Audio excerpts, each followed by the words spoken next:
Gente, o nome da pregação de hoje é Mulher Pecadora. Ou não sei se eu vou pensar num título melhor ali para vocês na internet. O título que eu pensei aqui hoje. Eu vou falar sobre Lucas capítulo 7, versículo 36. Vamos ler? Certa vez, um dos fariseus convidou Jesus para comer com ele. Jesus, então, entrando na casa do fariseu, sentou-se à mesa. Lembra que no meio dos judeus havia várias seitas, poderíamos talvez chamar assim. E dentre eles, uma das seitas mais rigorosas era a seita dos fariseus. A palavra fariseu significa santo. Eles vendiam a ideia de que eles eram os mais preocupados com as coisas de Deus. Aqueles que realmente se importavam com a pureza, com a santidade das coisas. Mas na prática, ao longo da história, eles foram se transformando no exato oposto disso. Verso 37. E havia uma mulher pecadora na cidade. Quando soube que Jesus estava à mesa na casa do fariseu, ela trouxe um vaso de alabastro com perfume. E pondo-se atrás dele e chorando aos seus pés, começou a molhar-lhe os pés com lágrimas e a enxugá-los com os cabelos. E beijava-lhe os pés e derramava o perfume sobre eles. Mas, ao ver isso, o fariseu que o convidara disse consigo mesmo: se este homem fosse profeta, saberia quem o está tocando e que espécie de mulher ela é, pois é uma pecadora. O que tudo indica, essa mulher, ela era bem conhecida. Ela era uma depravada famosa. Não sabemos, o texto não diz especificamente que tipo de pecado ela cometia. Seria bem provável associar a algum tipo de imoralidade sexual, daquelas, por exemplo, de vender o corpo, quem sabe, em troca de favores íntimos. E o texto continua, verso 40. Mas respondendo, Jesus disse: Simão, tenho uma coisa a dizer-te. Ele respondeu: dize-a, mestre. Não dize a Deus, né? Está vendo? Dize a, mestre. Certo credor tinha 2 devedores, um deles devia 500 denários. O denário era o equivalente a um dia de serviço de um trabalhador comum. Certo credor tinha 2 devedores, um lhe devia 500 denários e outro 50. Não tendo eles com que pagar, perdoou a ambos. Qual deles o amará mais? Simão respondeu: suponho que seja aquele a quem mais perdoou. E Jesus lhe disse: avaliaste bem. E voltando-se para a mulher, disse a Simão: vês esta mulher? Entrei em tua casa e tu não me deste água para os pés, mas ela os molhou com suas lágrimas e enxugou-os com os cabelos. Não me cumprimentaste com um beijo. Ela, porém, não para de beijar-me os pés desde que entrei. Não colocaste óleo sobre minha cabeça, mas ela derramou perfume sobre meus pés. E o que tudo indica aqui é que ele estava agindo com desdém em relação a Jesus. Tudo mostra, tudo indica que, como diz Calvino, por exemplo, era costume dar óleo para o visitante, lavar os pés, porque naquela época eles andavam com sandálias, e uma possibilidade então disso aqui, de lavar os pés, era normal se houvesse na casa, se a casa fosse abastada, houvesse um escravo, alguém viria ali para lavar os pés daquela pessoa. E Jesus está dizendo: você não teve o mínimo de cortesia para comigo. Essa mulher, entretanto, não para de demonstrar amor a mim ao se humilhar diante de mim. Verso 47. Por isso te digo, os pecados dela, que são muitos, lhe são perdoados, pois ela amou muito. Mas aquele a quem se perdoa pouco, se ama pouco. E disse a ela: os teus pecados estão perdoados. Mas os que estavam com ele à mesa começaram a dizer entre si: quem é este que até perdoa pecado? É óbvio, porque só Deus pode perdoar pecado. Jesus, porém, disse à mulher: a tua fé te salvou, vai em paz. E a fé aqui foi vista por meio de um coração quebrantado e completamente humilhado diante de Deus. Uma profunda convicção de pecado gera uma grande manifestação de amor como esta que nós estamos vendo aqui. Não há conhecimento de Deus, não há salvação, comunhão com Deus e alegria plena em meio a este mundo de injustiças e desgraças. Não há nada disso se não tivermos uma convicção real e profunda de nossos pecados. Não é meramente dizermos: errar é humano. Não, é muito mais do que isso. É algo divino, porque Jesus Cristo disse que o Espírito Santo viria para convencer o homem de pecado.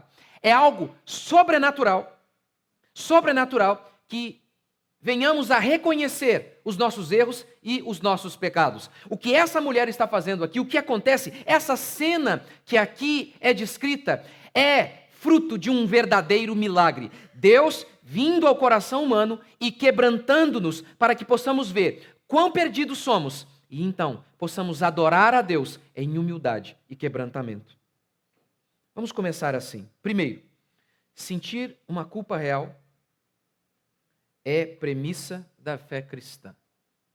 Sentir culpa real. Mas o homem moderno não sente culpa. O homem moderno não sente culpa. Não sente. Por quê? Há alguns caminhos que explicam por que os homens modernos não têm culpa. Primeiro, porque vivemos em uma cultura ateísta. Nunca o mundo foi tão ateu quanto agora. E onde há ateísmo, realmente não há culpa, porque se Deus não existe certo ou errado. Se não existe certo ou errado, portanto não existe pecado. Diz o insensato no seu coração, não há Deus.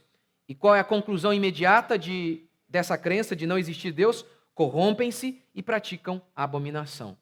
Se Deus não existe certo e errado. Se não existe certo e errado, não existe lei. Se não existe lei, não existe quebra da lei. Se não existe quebra da lei, não existe, obviamente, culpa. Afinal, quem é você para dizer o que é certo ou errado? Se Deus não existe, quem vai determinar o que é certo ou errado? O certo e o errado seriam apenas convenções humanas.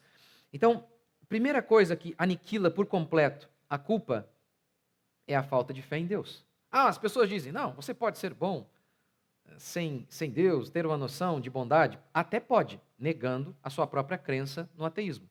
Qualquer filósofo, qualquer um que estuda o assunto sabe disso. Se Deus não existe certo ou errado. Nietzsche, Sartre, todos confirmaram isso. Se Deus não existe certo ou errado. E se não existe certo e errado, não existe quebra da lei, não existe culpa. Segunda maneira de aniquilarmos a culpa. E o homem não sentir culpa. Criar um falso Jesus, um falso Deus que tolera tudo sempre. E esse é o Deus pregado em inúmeras igrejas. É um Deus que eles dizem que é um Deus amor. Mas o amor para eles não é um amor bíblico. O amor deles é um amor que tolera todas as coisas. E uma frase resume bem a ideia. É muito comum você ouvir um pastor que... Todo pastor é uma pessoa religiosa. Eu sei que eles dizem que não são. Eles nem mais respeitam o próprio idioma que vivem. O idioma a que são expostos. Eles pensam que a gente pode pegar as palavras e inventarmos, mudarmos o sentido a nosso gosto. Um pastor é uma pessoa religiosa. O sentido histórico de religioso é aquele que tem uma religião. É aquele que crê na revelação de algum Deus. Nós cremos na Bíblia. Então, quem tem uma Bíblia é um religioso. É aquele que crê que Deus se revelou a alguém. Então, todo pastor é um religioso. Mas aí é muito comum você ouvir um pastor dizendo assim, eu não sou religioso, a religião impõe regras, mas Jesus exige amor. A frase é uma loucura completa. Como é que é? A religião impõe regras e Jesus exige amor? Lembra que Jesus disse que o amor é o cumprimento das regras? É, porque regra e lei são sinônimos. O amor é o cumprimento da lei. Quem ama vai cumprir a lei, disse Jesus Cristo. Então eles dizem, a religião impõe regras, mas Jesus exige amor. Mas amor é o cumprimento das regras. Então a frase é uma loucura. Mas a ideia aqui é a seguinte. A ideia é que a frase ecoe, e não importa o que de fato significa. O que importa é o contexto que eles dão, que é um contexto alucinado, que no final das contas serve apenas para um objetivo. Em nome do amor, se descumpre todo tipo de regra e lei bíblica. É em nome do amor que eles ignoram as regras divinas e fazem as suas próprias. É em nome do amor, por exemplo, que ímpios também fazem isso. É em nome do amor que eles lutam pelo aborto. Eles dizem que é amor pela mulher, mas e o amor pela criança? Eles ignoram. Mas tudo é feito em nome do amor. Então, esse Jesus hippie, criado por boa parte da igreja evangélica, aniquila a culpa. Aniquila a culpa. Você nunca sente culpa real. Nunca. Esses pregadores nunca estão preocupados em expor pecados para então sentirmos culpa real e aí então conhecermos o amor de Deus, a graça de Deus, a misericórdia de Deus e a bondade de Deus. Que sim, a bondade, a misericórdia, a graça de Deus são parte significativa e fundamental do Evangelho, mas são a segunda parte. A primeira é sentir culpa, para daí então recebermos perdão de nossos pecados. Não faz nem sentido anunciarmos perdão de pecados se primeiro não anunciarmos que somos pecadores, não expormos os pecados dos homens. Mas há outros e outros estratagemas malignos para que não sintamos culpa. Os mais antigos tinham a astrologia como desculpa para seus pecados. E lembre-se disso, tudo aquilo, não importa quem seja, pode ser pastor, doutor, que visa desaparecer com a sua responsabilidade, aniquilar com a sua responsabilidade em relação aos seus erros, isso é obra de Satanás. Porque a obra do Espírito Santo, disse Jesus, é convencer de pecado. A obra de Satanás é te convencer de que você não tem pecado. Lembra que Satanás disse para Eva? Não, Deus disse que era errado, que vocês iam morrer. Mentira! Pode comer, nada vai acontecer. Essa é a obra do diabo, tirar a sua responsabilidade. A obra de Deus, do Espírito Santo, é te convencer de pecado. No passado, a astrologia. Qual era a ideia? Hoje ainda existe, eu sei, mas não tão popular como talvez antigamente. A ideia era, eu sou assim, porque eu nasci em agosto. Então, a posição dos astros determina o meu caráter e o meu comportamento. Shakespeare, em King Lear, criticou isso de uma maneira shakespeariana mesmo, genial. Essa é a maravilhosa tolice do mundo.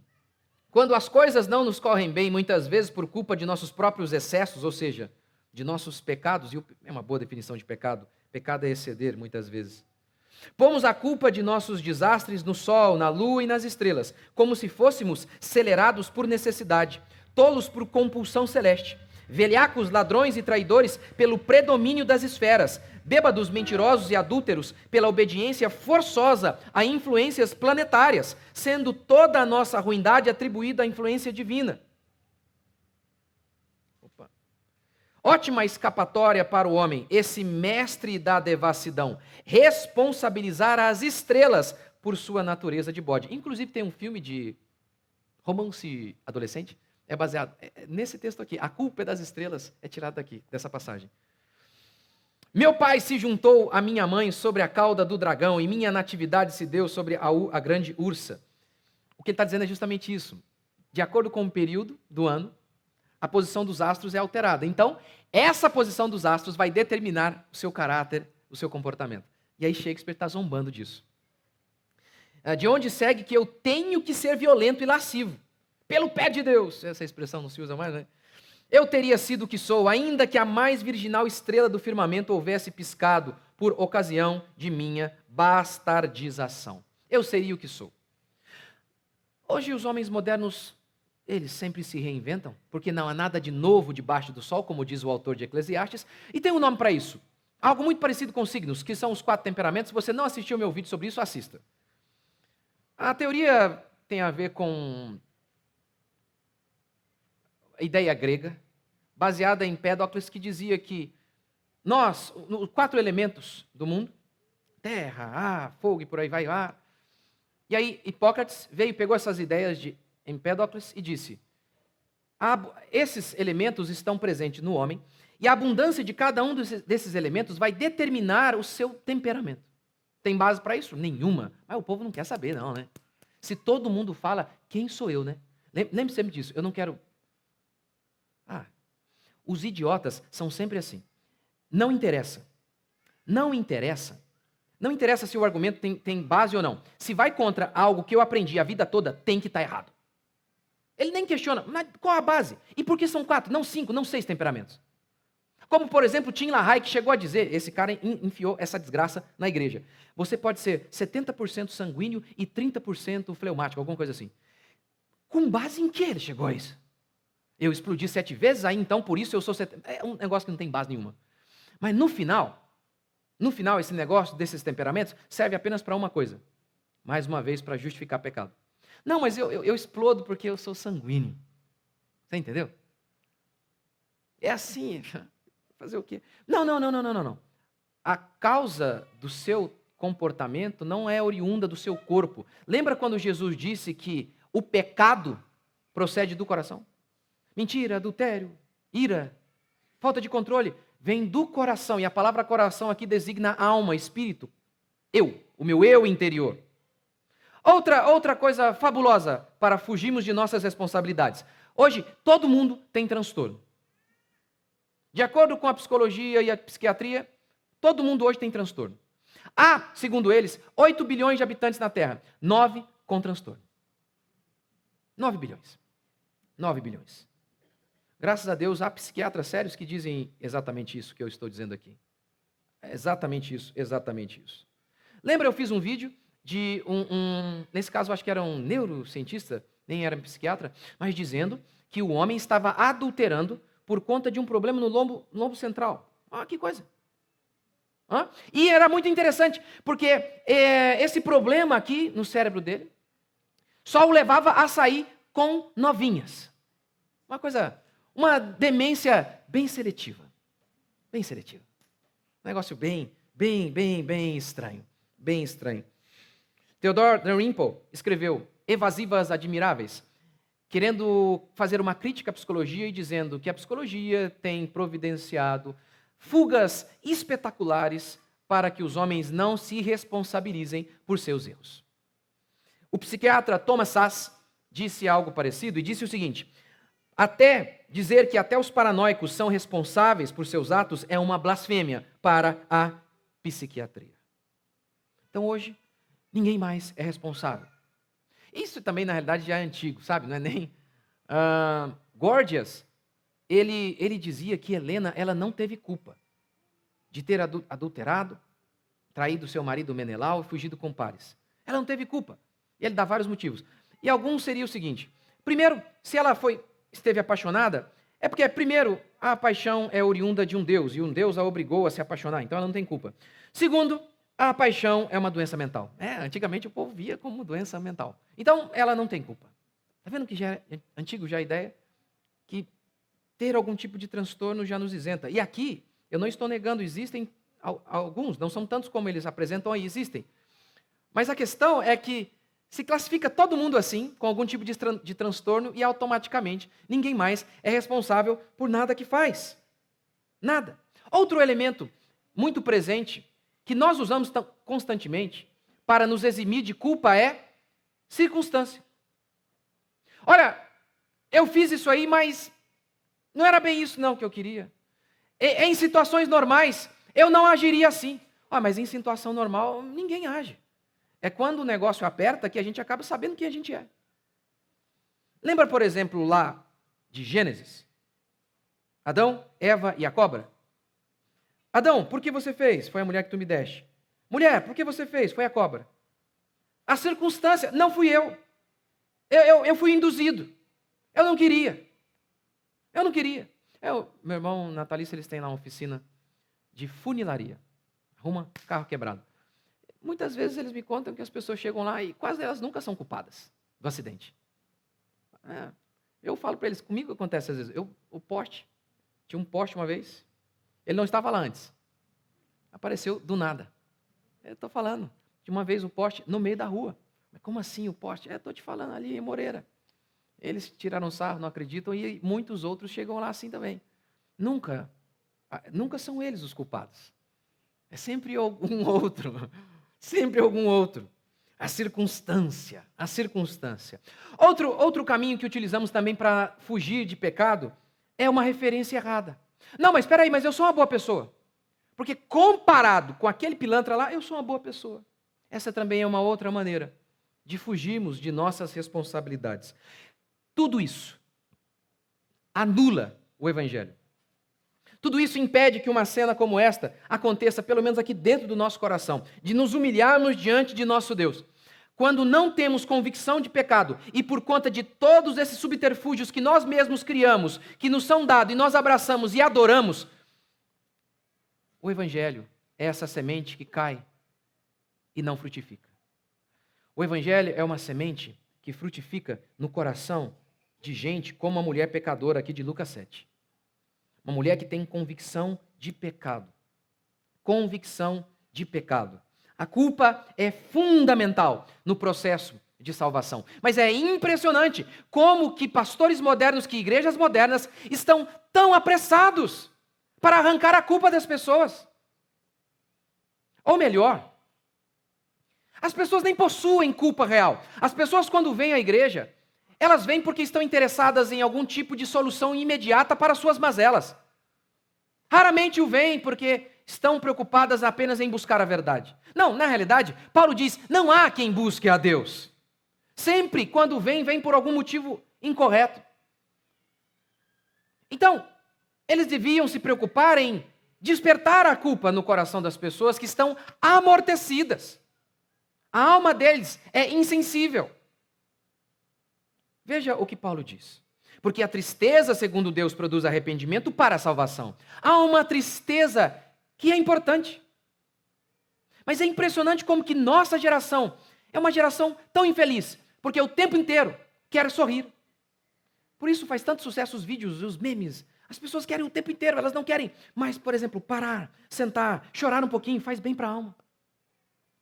Faz bem demais. Elas estão o tempo todo entretidas, elas precisam o tempo todo rir, o tempo todo uma piadinha nova, o tempo todo, o tempo todo. E os pastores parece que entraram nessa também e também não querem parar e falar, ei, não, agora é a hora de chorar. Porque há uma tristeza que é boa, bem-aventurados os que choram. Como Levítico nos mostra. Havia em Israel o dia do choro, o dia do luto, o dia de afligir a alma. Era dia oficial no calendário. Era um dia para celebrar a tristeza. Levítico 23, 27. Mas ao 10 deste mês sétimo, será o dia da expiação. Tereis santa convocação e afligireis a vossa alma. Afligireis. O dicionário de grego e hebraico The Strong define assim afligir. Atormentar, oprimir. Em português, torturar, causar tormento. Haverá um dia em Israel, um feriado nacional, o dia mais importante da nação. Este dia será o dia de afligir, torturar a alma, de se quebrantar diante de Deus. Se quebrantar. É justamente porque os homens não querem chorar por seus pecados que eles estão tão infelizes. Tão infelizes. Segundo, a pecadora encontrou salvação e o santo estava perdido. Fariseu significa separado. A ideia de separado é sinônimo de santo. Santo significa isso. Os utensílios do templo, eles eram chamados de santos. Por quê? Eles foram retirados e separados no templo. Agora, eles eram santos. Não podiam mais ser utilizados no dia a dia, no comum da vida. Eles eram santos. Santo significa separado, separado significa santo. Dentre os grupos religiosos existentes em Israel, eles pareciam ser os mais fiéis. O grupo mais fiel, o mais fiel. Estavam aparentemente tão preocupados com a lei de Deus que andavam até com filactérios, que eram caixinhas com versículos bíblicos. Versículos bíblicos. Jejuavam 2 vezes por semana. Davam o dízimo até da hortelã. Tinha lá um pezinho de hortelã em casa. Venderam por quanto? R$1, eles davam o dízimo. Aparentemente irrepreensíveis. E estes homens se achavam impecáveis. Impecáveis. Ele estava ali, aquele fariseu, não manifesta nenhuma atitude de amor em relação a Jesus. E por quê? Jesus diz, pouco foi perdoado. Ou melhor, Jesus só está se comunicando aqui por meio de uma parábola, mas Jesus não está dizendo que aquele rapaz tinha pecado pouco. Sabe por quê? Porque ele seria um dentre os muitos fariseus que conspiraram para matar Jesus. Tem pecado pior? Tem pecado pior? É o que diz Mateus 12,14. Retirando-se, porém, os fariseus, conspiraram contra ele sobre como lhe tirariam a vida. No entanto, este homem aqui não via a si mesmo. Ele ficou surpreso. Como que Jesus não sabe que esta mulher é pecadora, se todo mundo aqui sabe? Aí Jesus vem e diz, não, eu sei que ela é pecadora. E eu não apenas sei que ela é, como eu também sei que você é pior do que ela. Eu sei, quem não sabe aqui é você. Quem não sabe aqui, quem tem pecado, é você. Você não sabe quão podre você é, quão maligno você é. É impressionante como que na história humana, os melhores homens foram sempre aqueles que se viram como os piores. E os piores foram aqueles que se viram como os melhores.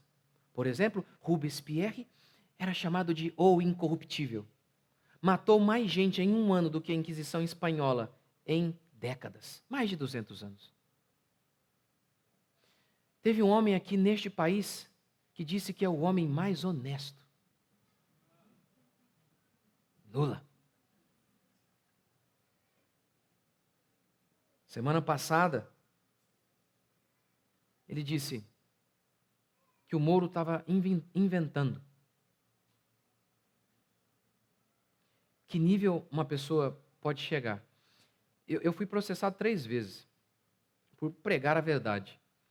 A primeira vez foi terrível, a segunda e a terceira já estava mais acostumado. Mas na primeira, nível de angústia, sabe? E aí eu fiquei pensando, e a angústia desse homem, com a maior organização terrorista deste país na cola de sua família? E alguém vem e zomba, mas é o homem mais honesto. O homem mais honesto. Paulo, entretanto, talvez um dos melhores homens que já pisaram neste mundo, disse no fim de sua vida, não no começo, no fim: fiel é a palavra e digna de toda aceitação que Cristo Jesus veio ao mundo salvar os pecadores, dos quais eu sou, não era, mas sou o principal. Sou o principal. A mulher que tinha completa convicção de seu pecado, de suas maldades, Jesus mesmo testifica, ela muito pecou. Ela muito pecou. Essa encontrou salvação e perdão. O bonzinho do dia, não. O que se achava bom, não. E não demonstrou amor a Jesus Cristo. Tratou Jesus com desdém. Não providenciou um escravo para limpar os seus pés. Não o cumprimentou corretamente, com beijo. Não o ungiu com óleo. Como Calvino explica, comentando o Salmo 23, ungir com óleo era uma maneira honrosa de receber os convidados naquela época. Não fizeram isso.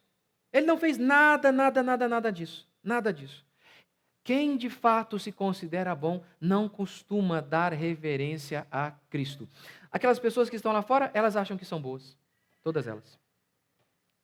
A prostituta, não, mas ela diz, não, mas eu estou aqui porque você não sabe o que eu passei na minha vida. No final das contas, eu sou melhor do que todos vocês. E aqui, essa prostituta, ela é um fariseu. Está vendo? O fariseu não é só religioso, não. Alguém que diz praticar uma fé. Não. É qualquer um que não tem consciência de pecado.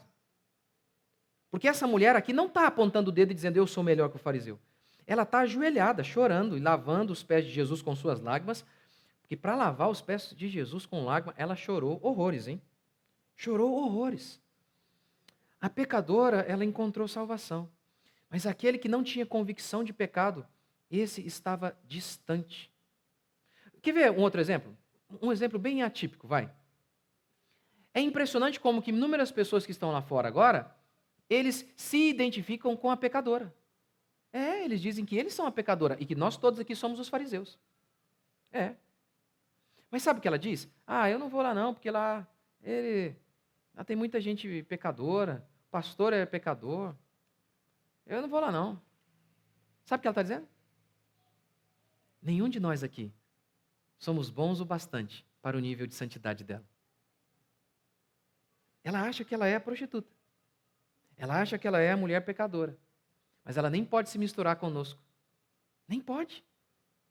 Ela é tão digna, ela é tão pura, ela é tão sábia, ela tem um nível de conhecimento tão grande que ela não pode se misturar a nós. Ela pensa que é a pecadora, mas ela é o fariseu. Ela é o fariseu. Então o fariseu não é apenas aquele homem bem arrumado que dá dízimo. O fariseu é todo homem que não tem convicção de seus pecados. É todo homem que não pensa como John Bradford ao ver um bandido indo para a forca. John Bradford disse: aí vai John Bradford se não fosse a graça de Deus. Qualquer homem que não tem profunda convicção de seus pecados é um fariseu.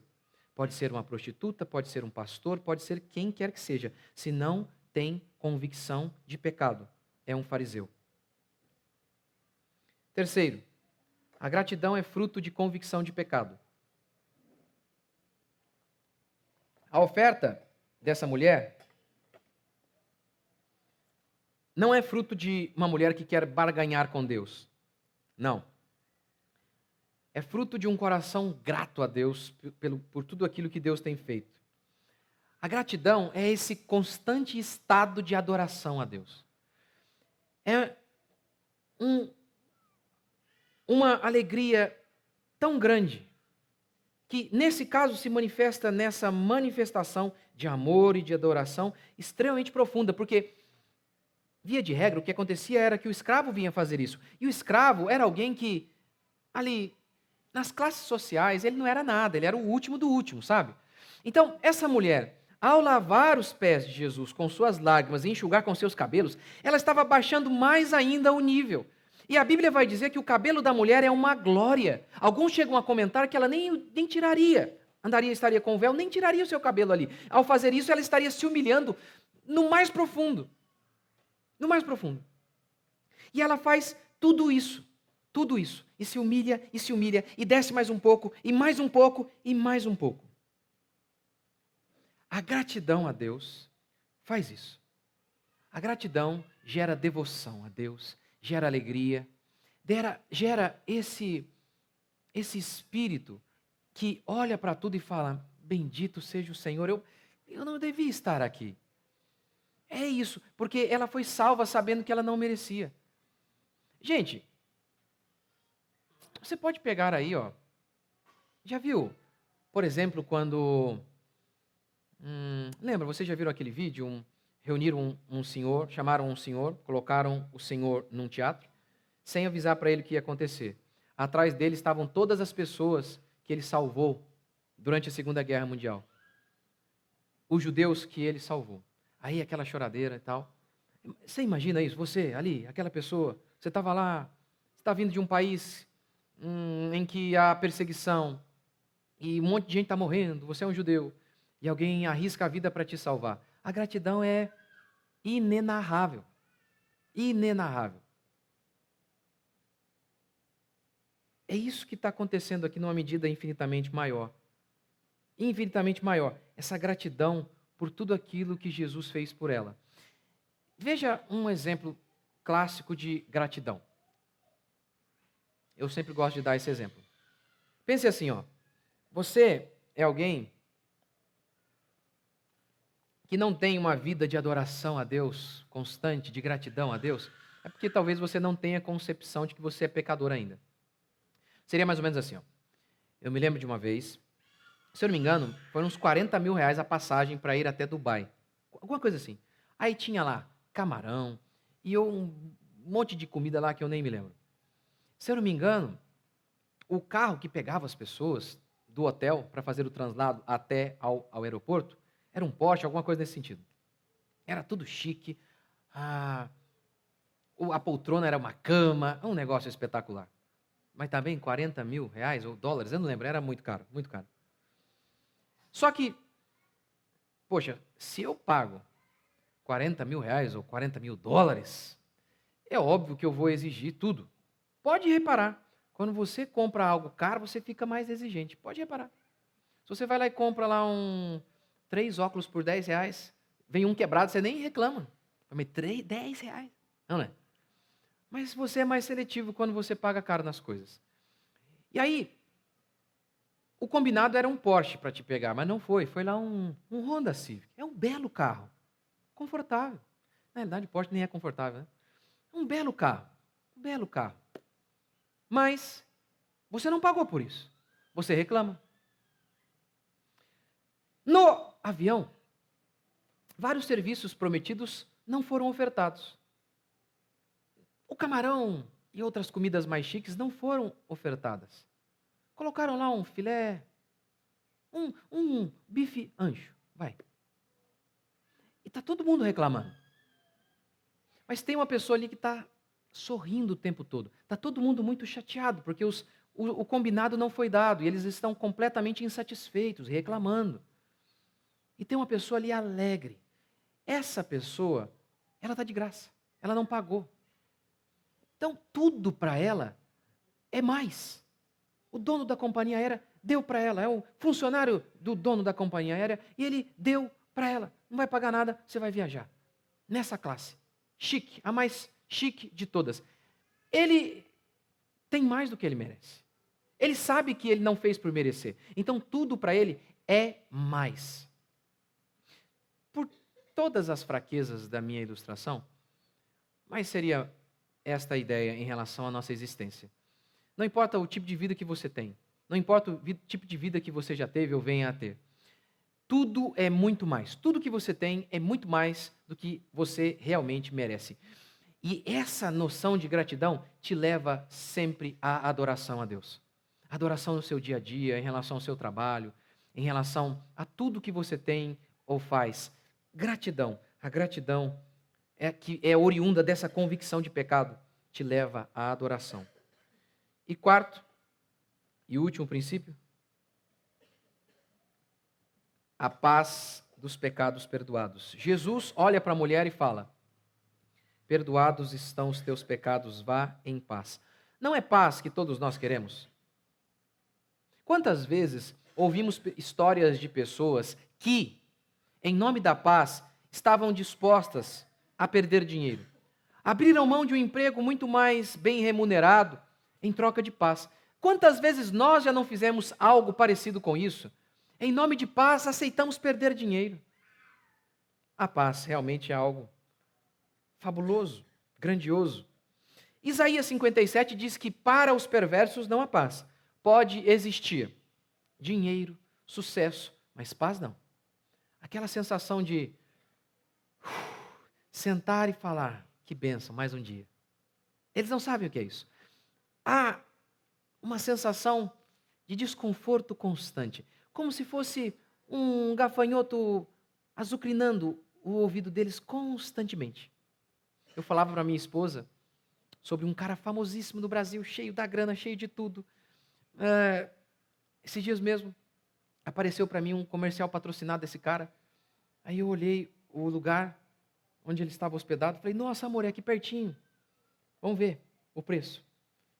Está longe, está muito longe. Não dá não. Coisa mais linda. Coisa mais linda. E aí, ele entrou em contato esses dias com um psicólogo, porque ele estava querendo se matar.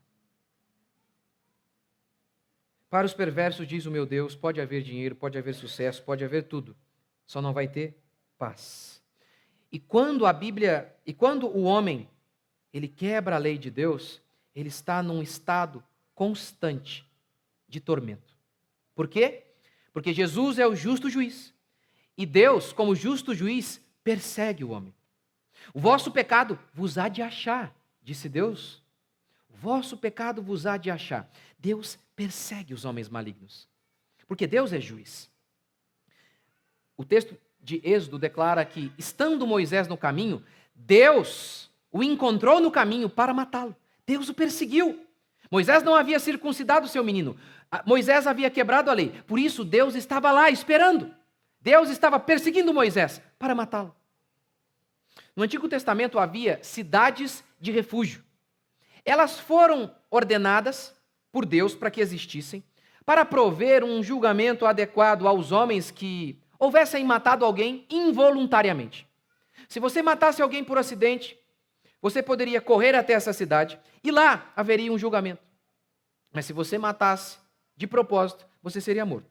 Mas involuntariamente, você poderia correr até a cidade de refúgio e lá você seria protegido do vingador de sangue, que era o parente mais próximo da vítima e poderia te matar. Mas na cidade de refúgio, você estaria protegido. No trajeto, no trajeto, o vingador de sangue poderia estar no encalço daquele homem. Você pode estar sendo perseguido por tantos outros erros. Perseguido pela culpa, pelo medo de que alguém descubra seus pecados. Porque você foi um pai ruim. Porque você mentiu. Porque você enganou. Porque você fez o que Deus ordenou que não se fizesse. Você fez o oposto do que Deus ordenou. Você não fez o que Deus ordenou. Na cidade de refúgio, lá em Israel, só podia entrar os assassinos involuntários. Em Cristo, todos os pecadores podem entrar. Todos. A menina que destruiu o coração de seus pais,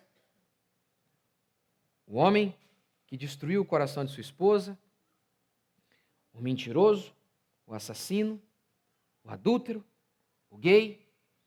Não há pecado tão profundo que tenhamos cometido que Cristo Jesus não tenha poder o bastante para nos perdoar.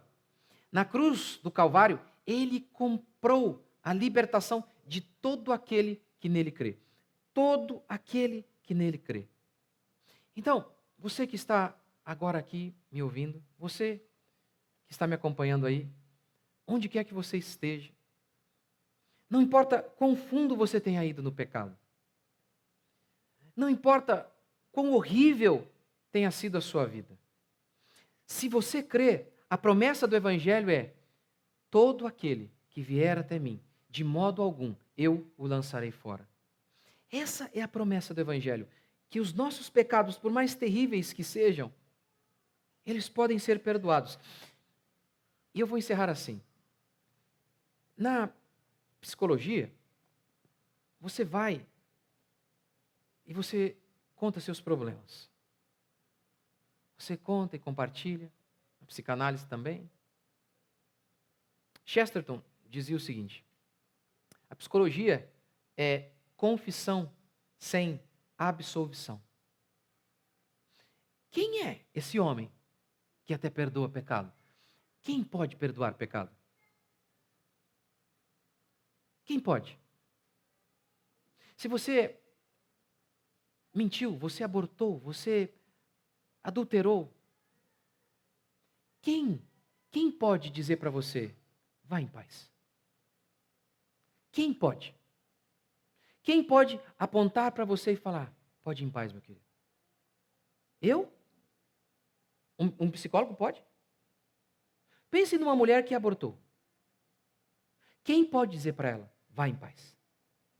Porque quem abortou pecou contra quem? Contra o próximo, mas em primeiro lugar, contra Deus, que deu a vida ao próximo. Quem pode dizer para nós: vá em paz? Quem pode? Qual doutor neste mundo pode dizer para nós: vá em paz? Qual deles podem acalmar nossos corações carregados de pecados? Quem eles são para dizer: vá em paz? Só há um que pode perdoar pecados, é Deus. E o nome de Deus?